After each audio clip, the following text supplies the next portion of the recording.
Spoštovane gledalke, spoštovani gledalci, dober večer in lepo pozdravljeni v oddaji Vroča tema na spletnem portalu domovina.je. Naš nocojšnji gost je Gorazd Pučnik, sin Jožeta Pučnika, enega izmed očetov slovenske države. Gorazd Pučnik je v ponedeljek v predsedniški palači od odhajajočega predsednika Boruta Pahorja v očetovem imenu sprejel najvišje državno odlikovanje, red za izredne zasluge. V tem predprazničnem intervjuju se bom z Gorazdom Pučnikom pogovarjal o skorajšnji obletnici plebiscita, slovenski osamosvojitvi, aktualnih političnih razmerah v Sloveniji pa Italiji in še o marsičem. Gospod Gorazd Pučnik, dober večer in dobrodošli na domovini. Dober večer.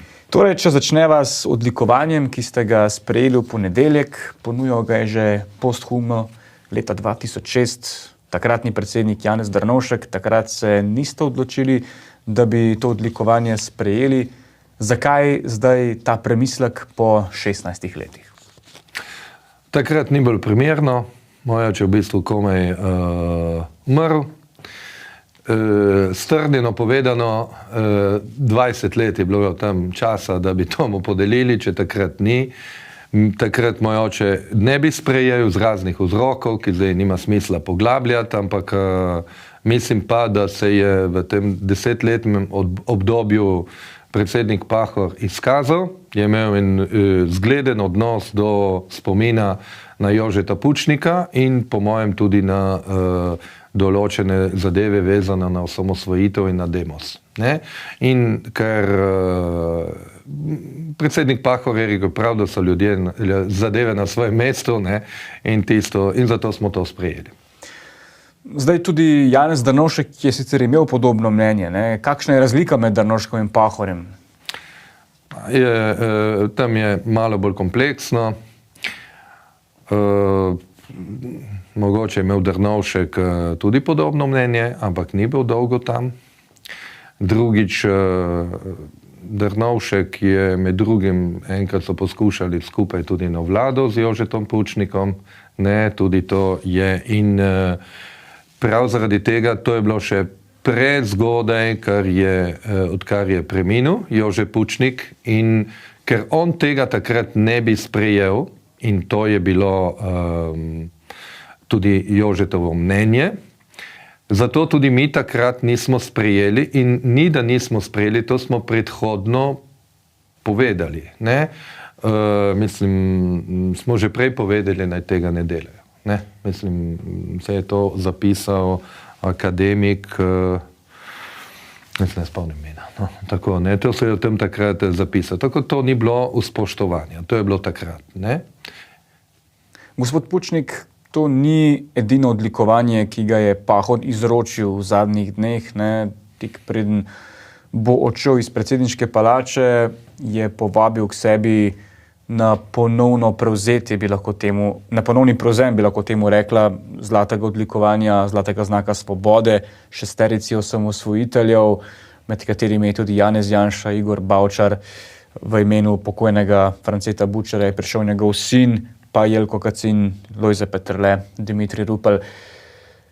Kako gledate na vsa ta dejanja, ki jih je Pahor v zadnjem času nekako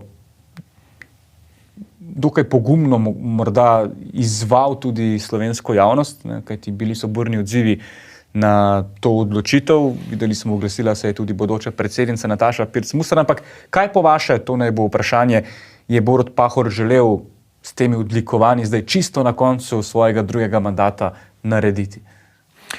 Mislim, da to ni samo njegovo dejanje, ne, ampak da nekje tudi enem mora biti pripravljen to sprejeti, kot se je zgodilo za naš primer. Bom tako začel. Kar se tiče nas, kot družina, o tem govorim s Pahorjem že od prvega leta njegovega predsedovanja. Namreč prvič, ko se je predsednik Pahor izrazil, da bi rad pač zaključil to podelitev, je bilo, ko je bila predstavitev knjige Pučnik razvite peskove. Takrat ni bilo primerno. Ne? To je tudi sam predsednik omenil nekje, ne vem. Ne? To se pravi, on je bil pri tem takrat, mi nismo bili pripravljeni, ampak to se pravi, v vseh teh 10 letih je bil v Bruslju, je bilo poimenovanje sobe v predsedniški palači, poimenovanje parka nad Mariborom, ne? In še nekaj takih inicijativ in to se je zares spremenilo v 10 letih. Kar pa se tiče, in nekje mislim, da klima podobna, 6 osamosvojiteljev je bilo, da takrat, ko so se, še marsikdo o tem razpisal, je, da mislim, da je v demokraciji dovoljeno, da nekdo misli, da pač ta ideja Slovenije ni nekaj dobrega. Je tudi, mislim, demokratično dovoljeno, da nekdo misli, da je to napaka in da si želi Jugoslavije. Pač to je demokracija. Nesprejemljivo pa je, da potem v eni državi dodeljuješ priznanja nekomu, ki je bil proti tisti državi.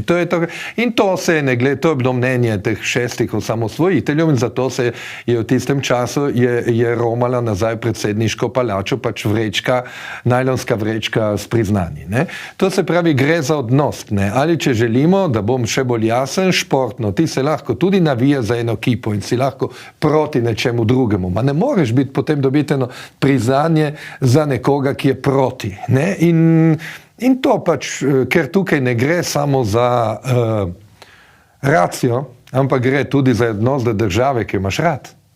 Je nekaj čustvenega. Ne, so tukaj vmes pa še tudi ker nekaj pač takrat. Recimo, da mnenje teh je bilo, da tisto je bilo nespodobno in to se je to zgodilo. Mi imamo en drugi primer, ker to od začetka tam ni bilo primerno kot družina, ker to ni bila želja očeta, ki si gotovo, ker eno tako priznanje ne bi jih repedel, ampak bi se želel nekaj prijetnega, če ti nekdo da nekaj takega. Ampak takrat, kot hočem reči, ni bilo primerno, zdaj pa je bilo. No, saj moje vprašanje pa je, o šesterici zdaj govoriva, ki je že leta 1992 strani takratnega predsednika Milana Kučana dobila ta državna odlikovanja. Med temi imeni osamosvojiteljev pa ni bilo vašega očeta. Zakaj? Takrat, če pogledamo z formalnega vidika, če opazujemo, kateri je bil ključ, Jože Pučnik ni imel ene formalne vloge v tej državi. Namreč on je bil predsednik Demosa, ker je imel večino v parlamentu, ampak ni imel drugih vlog. In glede na druge, ki so tudi dobili to priznanje, so pač bila samo ta uradna priznanja. Ne? Tukaj je na problem, ne? Tukaj je vprašanje, če recimo kar tako direktno, kdo se je bolj zavzemal za samostojno Slovenijo, če Kučan pa Pučnik. Ne? Zdaj to ni pomembno danes, ne? Ampak recimo, da je bilo v letih 90 kar precej jasno. Leta 1990 je vaš oče kandidiral za takrat še predsednika predsedstva ravno proti Milanu Kučanu. Ni se išlo, ko gledate nazaj, danes prevladuje med pomladniki mnenje, da je bila to ta zapravljena priložnost slovenske desnice in tudi neke vrste normalne tranzicije v demokratično družbo. Kako vi gledate na to? Se vi s to trditvijo strinjate? Mislim tako, in to je samo misel, je to, da tam glavni cilj je bil, da Demos zmaga. In to se je zgodilo. Če Demos ne bi zmagal, dvomim, da bi takrat govorili o samostojni Sloveniji. Zato se je tudi med volilno kampanjo Pučnik zavzemal predvsem za to, za Demos. Ker je bilo to bolj pomembno kot sama. Pač to, da si bil kandidat za predsednika, je bila možnost, da si izpostavil še eno drugo temo, da si bil viden, ker takrat o tej vidljivosti bi lahko dolgo diskutirali. Medtem ko Kučan, moja ocena je, se mogoče tudi zgrešim, da je promoviral pač kot normalno, da bi on sam postal predsednik. Ne? Tako da po eni strani je bilo to z tega vidika razumljivo. Druga zadeva pa je bila tudi ta, da v bistvu, ko so bile te volitve, je bil Pučnik v bistvu nepoznan. Mislim, da je začel 7% mogoče, ali pa še manj. Spoznali so ga pozneje, ker je kljub temu, ker je bil pač voditelj Demosa, to se pravi večine v parlamentu, je pač dal določene izjave, za katere je poznan. Ko govoriva o Milanu Kučanu, vendarle je očitno uspel Slovenke in Slovence takrat prepričati, da je tudi on zaslužen za osamosvojitev Slovenije. Na kakšen način mu je po vaše to uspelo? Nekako prevladuje mnenje med tistimi, ki ga podpirajo. In teh ni malo v Sloveniji niti danes, da v bistvu je s svojimi političnimi izkušnjami in povezavami v Beogradu uspel nekako ohraniti večino oziroma osrednji del te jugoslovanske vojske, pa vendarle proč od slovenske meje. Kako vi na to gledate? Ne vem, jaz ne bi o tem kaj dosti govoril, zato ker ne morem biti objektiven. Ampak če vseeno rečem nekaj, mislim, vse je bilo jasno, mislim, ponavljam, to je pravica od Milana Kučana, da je bil v določenem trenutku, kot je povedal, proti Sloveniji in za Jugoslavijo. To je razumljivo. En del te skupnosti je takrat v Jugoslaviji živel zelo dobro. In potem pa se je kaj zgodilo. Mislim, da če to poenostavimo v določenem trenutku, je mogoče bil bolj nevaren Milošević kot Pučnik. Druga zadeva pa je pri temu, da ena posebnost Slovenije je bila ta, da v Sloveniji ni bilo ilustracije. To se pravi, da ta tranzicija se je razvila na tak način, da se ni obračunavalo s prejšnjo oblastjo. Ampak zato se danes krivi recimo konkretno Lojzeta Peterleta. Zakaj? Nekaj moramo razumeti, in to če se že vežemo na današnjo temo, da je, skoraj bi rekel, da je naslov, saj ni res, pa je. V tistemu parlamentu so na strani Demosa bili sami začetniki. Mislim, da vsi skupaj niso imeli mesec parlamentarnih izkušenj. Vsi parlamentarci skupaj. Zato, da tam je bilo polno naivnosti iz političnega vidika in da v bistvu se je to uspelo, je bil čisti, čudež. Sej, kaj pomeni biti začetnik v parlamentu, se tudi teh letih v Sloveniji vidi, ko občasno pride nekdo nov obraz v parlament in na začetku svojega vladanja se izkaže kot začetnik z enimi naivnimi napakami, kar se dogaja tudi dan danes. Tako da ena normalna zadeva bi bila, da nekdo pride v parlament, je nekaj časa v opoziciji in potem v poziciji. To pa se tukaj ne dogaja, ker dobimo stalno en nov obraz. Ampak da se vrnemo na stare teme. Takrat pri Demosu so bili vsi novi in vključno s Peterletom. Vaš oče se je relativno hitro umaknil iz aktivne politike. Leta 1993 je tudi prepustil vodenje SDS-a Janezu Janši. Kaj je bil glavni razlog za ta umik v ozadje, morda tudi ta poraz proti Kučanu leta 90 ali kaj tretjega? Ne, niti primerno. Tako da v bistvu, da bi lahko zmagal proti Kučanu, skoraj ni prišlo poštev. Kučan je bil prepoznaven in če recimo, pogledajte, še teden pred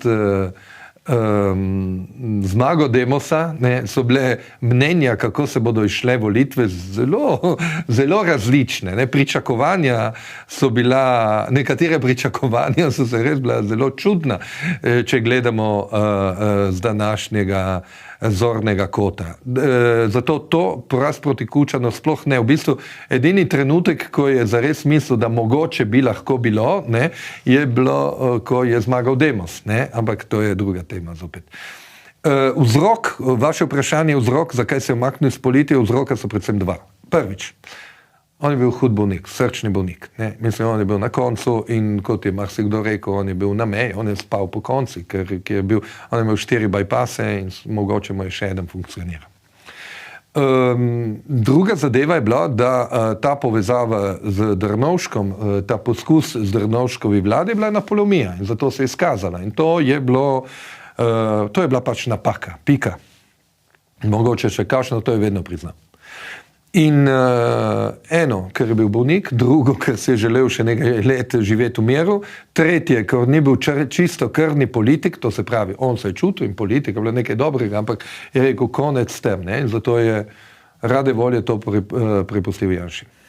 Kako je na njegovo politično kariero, na njegov političen uspeh recimo vplivala izjava, da je ateist, Aha, ja, to je tema, ki se ponavlja, ne? In to sta dva vidika. Ne? Eno, seveda, če bi on tam rekel nekaj bolj splošnega, konec koncev, da tolerira, ali pa da bi rekel, ne vem, kar je stalno ponavljal, da je za svobodo veroizpovedi. Naj vsak verjame, kar misli in to je zelo verjel tudi, ne samo to, ampak on je to povedal zaradi tega, ker je bil lider in tudi, če pogledamo v tisti raznoliki skupini, ki je bil Demos, je rabo en tak lider, ki se ne laže. Namreč to zgleda tako malo naivno, ne? Ampak no, v latinščini je fama et fides, ne? Mislim, ti se moraš obnošati na en način, zato da bodo ljudje okoli tebe ti verjeli. Ne? Se da enkrat fajn zlagati, ampak to, da rečemo, da laž ima kratke noge, ima tudi eno posledico. Kako čem reči, nekdo se je zlagal, mu rečemo, zlaže in potem mi rečemo, ja, daj bravo, ne? Ampak zdaj se je zlagal, ne? Če se enkrat se boš tudi meni. Pač držati po konci Demos je bilo zelo težko, ne? In takrat gotovo bi mu to pomagalo. Samo vprašanje, če bi s takimi potezami, s temi, recimo, če bi uporabljal te polovične laži, ne? Če bi kljub temu ohranil tisto močno leadership v Demosu, da bi se ta zadeva speljala do konca. Demos ni bil stranka, Demos je bil gibanje. Ne, povezava različnih ljudi, ki so različno mislili in konec koncev Demos se je razbil, ker je svoje ključne cilje dosegel. In potem Jože Pučnik si je delal ene iluzije, da bo to takoj prešlo v eno normalno demokracijo, ampak to ne more biti. To je bila tudi njegova napaka, ampak no, če lahko temu optimizmu pravimo napako. Upam, da se bo to še zgodilo, se še dogaja. In potem smo dobili vlado Janeza Drnovška, ki je vladala 10 let, ja, plus dodatni 2 s Tonetom Ropom.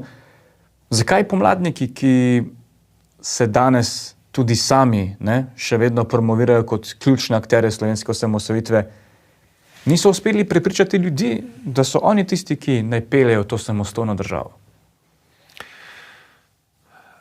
To so ene teme. Zdaj, tukaj bi lahko govorili o politični kulturi, kjer mora rasti, to ne pomeni vsak je prav, da voli, kar hoče. Ampak, če ti, ko prevzameš oblast, jo prevzameš samo, hočem reči, formalno, in tisti drugi vzvodi, ki so vezani na ekonomsko moč in posledično tudi na medije, ostanejo v istih rokah in prepustiš, da se eno neformalna povezava, ki je bila prej, ohrani, pomeni, da ti boš imel hude težave pri temu, ko boš uveljavljal svoje ideje. Poglej, midva sva se z očetom Kregola in sem ga spraševal na naših dolgih pohodih, zakaj ne poveste tega? Rekel, vse povemo, ampak ne pride na časopisja. Takrat, recimo, prišel celo en zakon, ko so rekli, da če se eno novico demantira, da ta mora zopet priti v časopis, ampak to je prišlo na 7. strani, ker ni pisalo v isti obliki. Vi govorite o vplivu naslednice partije Socialnih demokratov. Seveda, ja. Zato, ker v bistvu ilustracija pomeni, da ti seveda, ko nekaj čistiš, da izvajaš ene krivice. To je nekaj grobega in tega si Pučnik ni želel. Pučnik bil proti ilustraciji, ker pri temu izvajaš krivice in on jih je doživel. Ampak po drugi strani ostaja to, da obstaja ena neformalna povezava, ki je na osnovi ekonomska, oziroma govorimo o privatizacijah in tako naprej, ki pa lahko hranijo oblast. Časopisje, mediji so po konci tudi zaradi denarja, ni tako. Ne. Ko se je Vošorče umaknil z vrha stranke SDS, ki je vendarle prej bila na nek način socialdemokratska stranka, ja, pa je potem spremenila ime tik pred parlamentarnimi volitvami leta 2004, ko je celo zmagala. V raznih blogih, kolumnah lahko preberemo, kako je Janez Janša vašega očeta zrinil iz te stranke. Kakšna je resnica? Poglejte. Pučnik je naredil kot vodja stranke eno napako. Drnovšek. Za stranko je bila tista poteza napaka, ker se je skoraj, mislim, da potem so ostali 4 parlamentarci na naslednjih volitvah. To se pravi... Depala vas je obrnila trend, ne? Poglejte, oprostite, ne samo to misel hočem zaključiti. Tam so ostali na robu. To je bil prvi vzrok. Drugi je bil, ker moj oče bil trujen, je bil na koncu. On ni bil proti. Janša je bil normalen, tam ni bilo enega notranjega boja, ker se Jože Pučnik, oprostite, mogoče želel tega ostati, ker tega ni zdržal več in ga je imel tega poln kufr. Je še vedno sodeloval, ampak je bil na obrobnju. Mislim, politika je nekaj dobrega in s politiko, ko se ljudje morajo ukvarjati, ampak politika je garanje. Ne? In on je bil srčni bolnik. Ne? To je. Ne?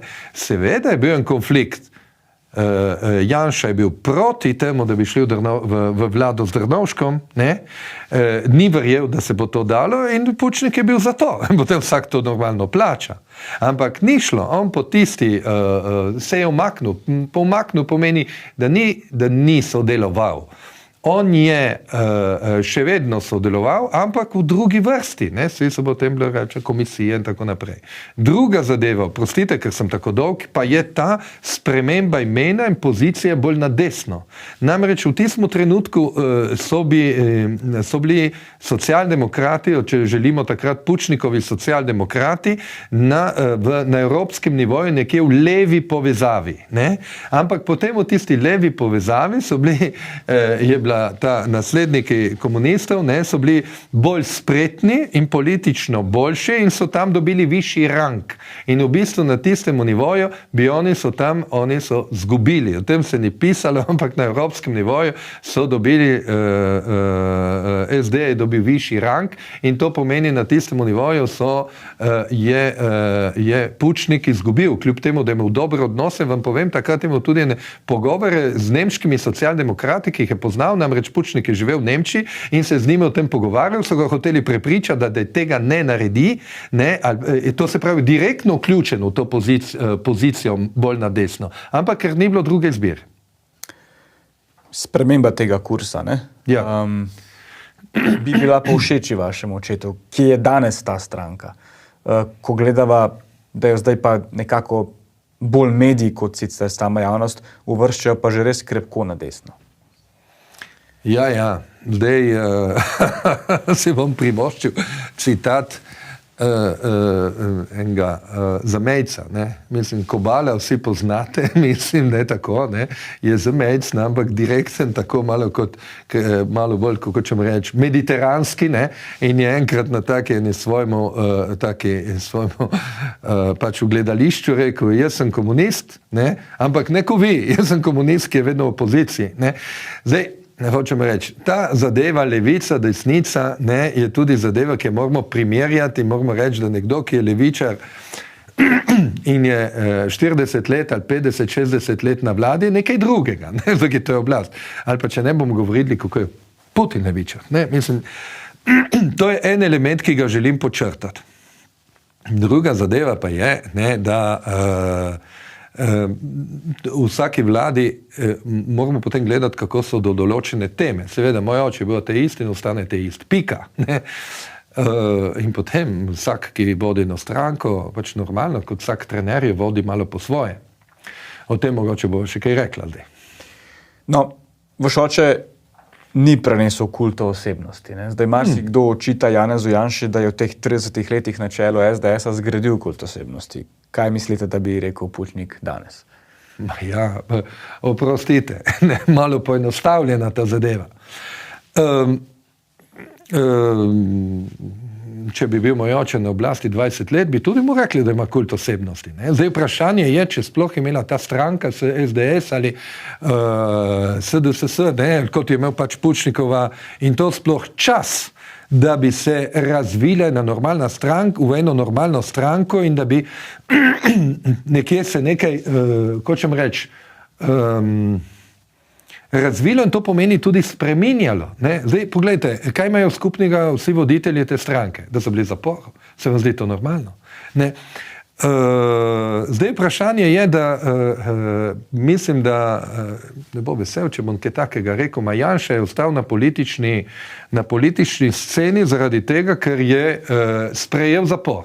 Namreč on, ko je bilo pač tista zadeva o oklepnikih, je šla tako na dolgo, da bi sicer on lahko se izognil zaporu, ampak bi bil politično mrtev. Samo zaradi tega, ker je šel v zapor in ni izkoristil vseh vzvodov, da bi lahko ostal na prostosti, Ne? Potem je, da je prišel do tiste zaključne ugotovitve, da je tista tožba neosnovana. In to je povedalo, so se vsi strinjali na ustavnem sodišču. Kaj se pri temu zgodi, in oprostite, da sem zopet tako dolg.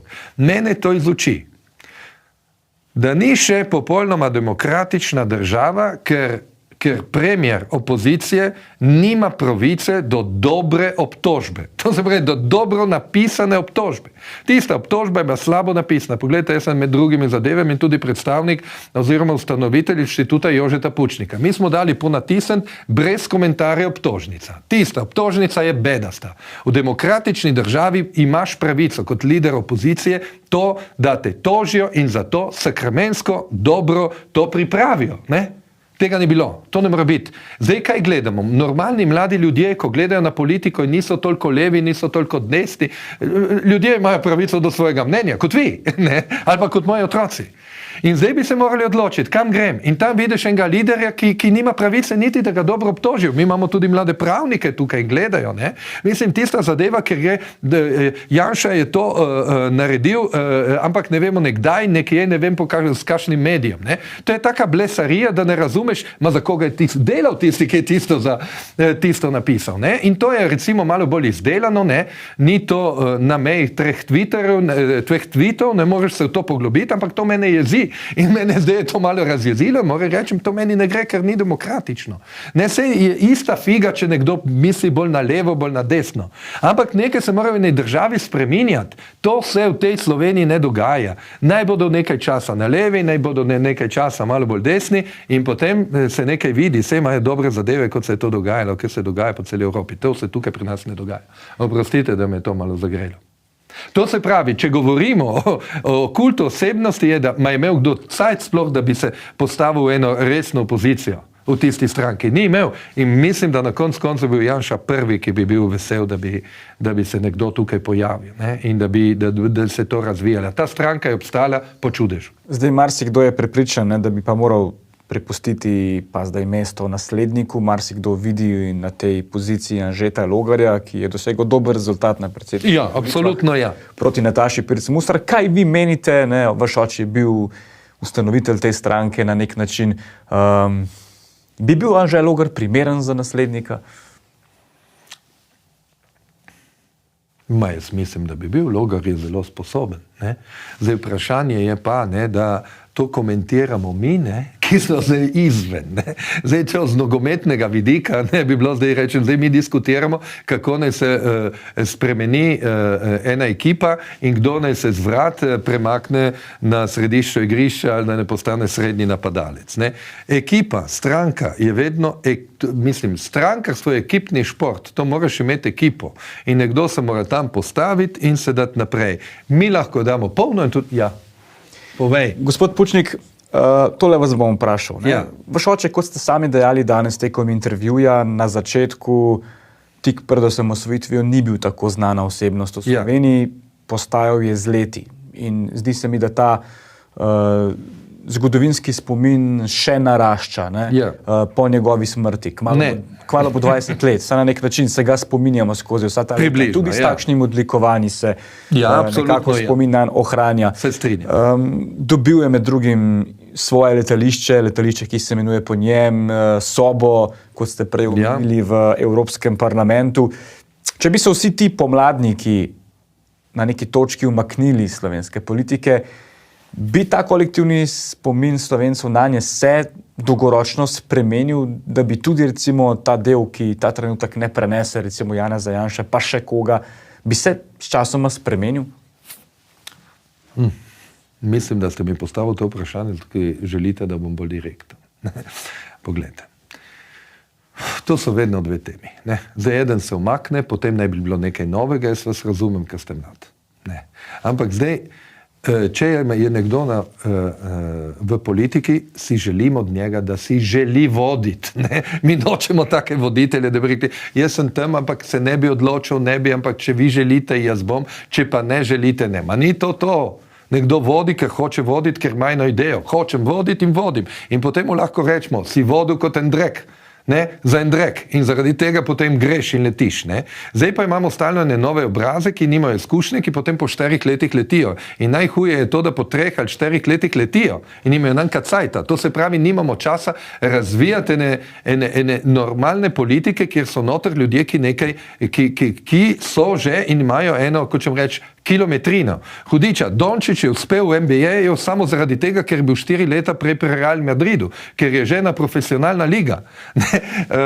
Vsakemu poklicu ti rabiš 4 leta, 3 leta, mogoče 7 let, da ga zarazumeš. In kaj zdaj, mi mislimo, da politika je tako enostavna, da ti greš tam noter in si prvi dan šefe. Da ne bo rekel še druga. Janković, ko ima eno politično kilometrino, ko je stopil v parlament, je na začetku dela budalosti, tehnične budalosti, ne pravim vsebino. In to ne more biti. To se pravi, nekdo tam noter mora biti, ki ima kilometrino. SDS-ju so ljudje, ki imajo kilometrino in zdaj jaz mislim, da prej, če bo to normalno, bodo to naredili. Ampak dobro je, da se držijo skupaj, ker zdajno, da so nekje zapisani na skrajni desni, kljub temu, da stranke, ki počnejo iste zadeve v drugih državah, niso skrajno desno. Bodimo veseli, da v Sloveniji nimamo fašistov. No, prihajate iz zamejstva, ne? Ja. Doma ste s Trsta, ste Tržačan, gledate od zunaj tudi lahko na slovensko politiko in na ta naš fenomen novih obrazov in vedno neko novo ime, ki se pojavi po 4 letih. Živite v državi, kjer se vlade verjetno menjajo še bolj pogosto, ne? A najdete kakšne usporednice? Najbolj zanimivo je bilo v prejšnji vladi, v prejšnjem mandatu je bilo 5 strank na vladi. Ne? In ena v opoziciji, zdaj je ta zmagala. Tako je. Ne? Recimo v Italiji je bilo, mislim, da enih 15 let, ne? To je bil še Craxi, Andreotti in to, ne? Da govorim, to pred 40-30 leti, ko je bil tako zvan pentapartito. In zato je, da je pentapartito, pet, ne? Funkcioniral, je to bilo tako, da so morali biti volitve vsako leto, da so se zopet prišteli, kdo je kaj.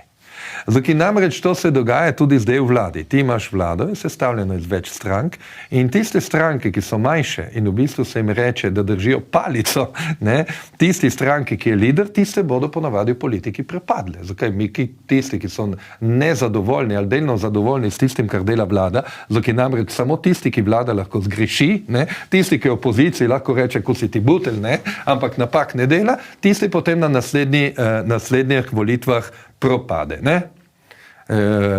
Stranka Mira Cerarja, zdaj kje je, ne? Mislim tako, ne? To so določeni mehanizmi, ki so v strankarskem sistemu navadni, ne? In to se dogaja tudi pri mislim, Sloveniji. Marsikdo v zamejstvu se je ustrašil, kaj bo zdaj, ne, s slovensko manjšino za mejo zaradi zmage Giorgie Meloni. Meloni izhaja. Vemo, da so kritizirali tudi Janeza Janšo, ker je odkrito čestito na Twitterju. Zdaj Borut Pahor je izbral nek drug pristop, šel je k njej, se pogovoril, vprašal, kako bo z manjšino. Se je karkoli spremenilo? Poglejte, za zdaj, ali tako bomo začeli. Melonija prihaja stranke, ki je bila nekoč MSI, ne, potem po raznih imenih, ne, v bistvu ampak izhaja z tistega dela, ki je recimo, kjer se ni nikoli zares odrekli tistih recimo določenim zadevam, ki jih je opravil fašist. No, se to zgodovino poznamo. To je zanima aktualno, a se je karkoli spremenilo? Aktualno, zdaj se ni. Jaz ne vem, če se bo. To se mora še zgoditi. Melonijeva ima en problem. Ko bo praznik osamosvojitve, mislim, ne osamosvojitve, osvoboditve Italije, ne, bo pač morala nekaj povedati in tam bo pokazala, če je pač predsednica vseh Italijanov ali pa če je predsednika samo en dela. Ne? In bo zato, karkoli bo rekla, zato da plačala en davek. Ne? Ali v kredibilnosti, ali pa bo zgubila 5% njenih voljivcev. Ne?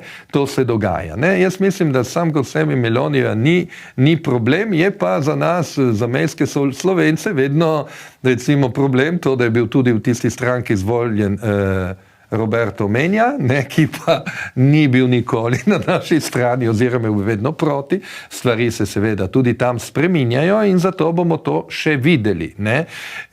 Mislim, da cinično lahko rečem, da smo mi Slovenci premajhni, nas je premalo za to, da bi bil en hud, da bi sploh bili kaj pomembni na državnem nivoju. Na lokalnem pa. Poglejte, v teh dneh, ki prihajajo, se spet spominjamo obletnice slovenskega plebiscita.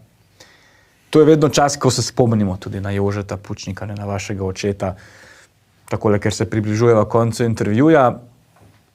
Je ta spomin, ta ponos Slovencev na to, kar nam je takrat uspelo, se o tem dovolj pogovarjamo, se o tem dovolj učimo v šoli, kaj bi si vi želeli morda in kaj bi voščili na zadnje Slovencem takole ob koncu leta? Poglejte, ne morem biti objektiven za to. Ne morem biti. Jaz lahko povem samo to, da želel bi si, da bi se spomnili mojega očeta za tisto, kar je bil. Optimističen politik, to se pravi, da je skušal, da je verjel, da se da je poskušal zadeve. In ko poskušaš, ti tudi ne uspe. Ne, tudi to.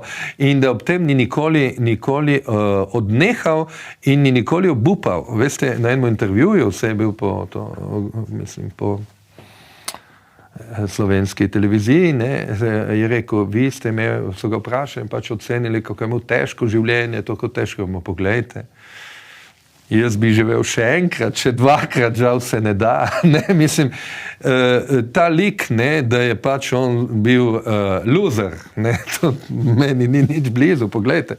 On je bil politični zapornik, imel je ideje.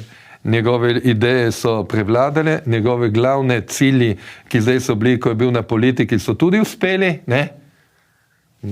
Vam to ni zadosti. Ne, mislim, ta optimizem bi bilo fajn, da bi nekdo, to hranil, da pač mu je uspelo, kljub temu, da ni postal predsednik. Ne, mislim, se da, ne, in to je dokazal, to je ostalo nam, ne, kot družini, ne, in pač pametno, premišljeno. No, druga zadeva, ki bi si želel, da bi kdo še bral njegovo knjigo, ne? Kultura, družba in tehnologija, ki je taka, bi ga predlagal vsakemu politiku in ne samo, ne. In tudi se je težka, ampak tudi malo duhovita in tam razumeš, kako je kompleksna politika in kako se te oblasti, ki so razni interesi, ki so v politiki, križajo. Kako bi vaš oče voščil praznike Slovencem? Bodite optimistični, gremo naprej in pomagajte, da bo ta država boljša, da se bo v njej lepše živeli, da bi bili svobodni in da bi res verjeli, da nam bo šlo boljše. Gospod Gorazd Pučnik, naš najin čas je iztekel. Hvala, ker ste bili naš gost na Domovini. Hvala, ker ste me poslušali. Ja, hvala, ker ste naju poslušali, spoštovane gledalke, spoštovani gledalci. V vroči temi smo spet skupaj prihodnji teden. Hvala za pozornost, lahko noč.